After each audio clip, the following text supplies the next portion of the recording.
Hello, I thought I'd have a talk about science experiments from the book Looking Forward, Whole of Science, Explosive Experiments.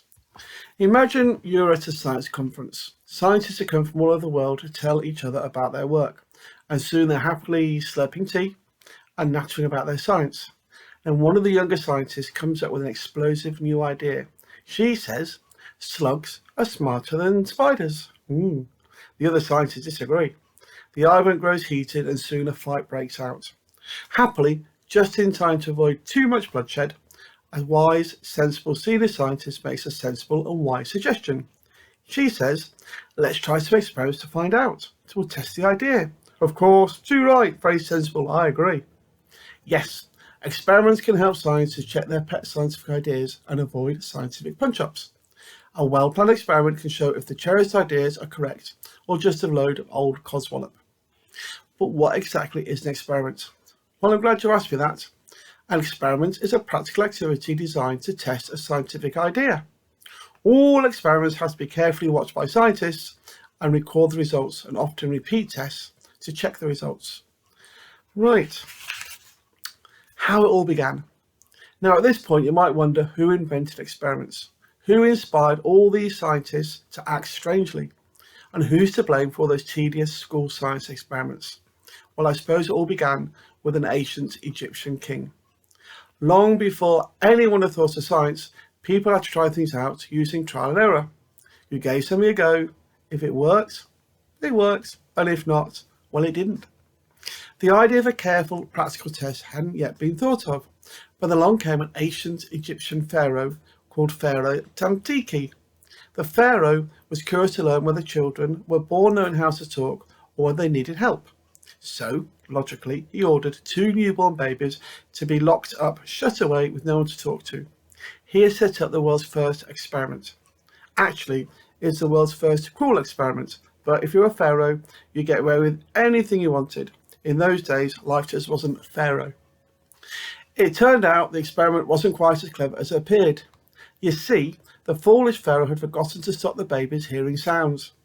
And when they heard sheep and started bleating, the woolly-minded king mistook this for talking and thought the babies were chatting in unknown baby language. So, in fact, as we know, babies start to talk and learn to talk by listening to adults trying to copy them. And so it was the world's first experiment turned out to be the world's first dud experiment. It was not to be the last. For a few hundred years, no one tried experiments, and the pharaoh's fact-finding fix was forgotten. But the idea was so good it was reinvented. In 1269, for example, a French engineer named Pierre de Maricourt was so bored during a war in Italy, he did some experiments on magnets. And he found that if you cut up a magnet lots of times, it still has 2 areas where magnetic force is stronger. He called them North and South poles, although you probably won't see many polar bears prancing on a magnet. Over the next few hundred years, records of experiments were rare as caterpillars who don't like their greens. So let's fast forward to 1583. A teenager named Galileo was sitting in Pisa Cathedral, Italy, during a really boring sermon. Can you imagine the scene? It was, if not, just think of a school science lesson. A large lantern swung lazily in the breeze, and Galileo counted its swings.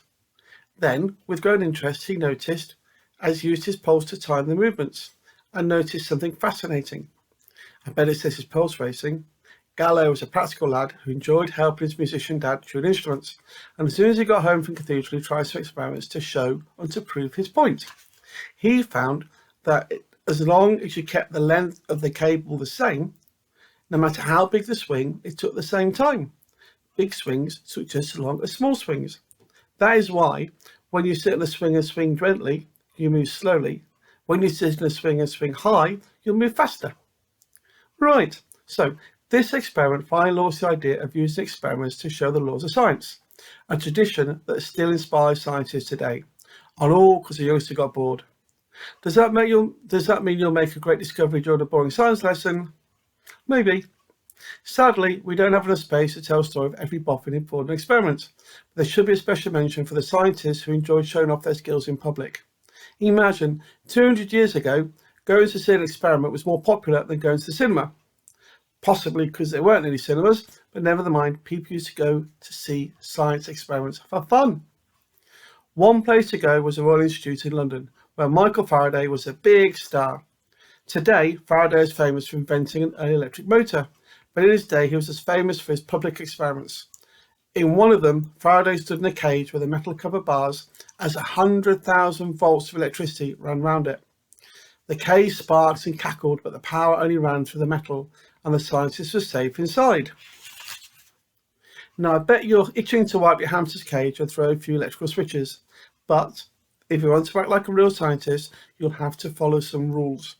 And these are the rules for science experiments, which I'm sure you will do.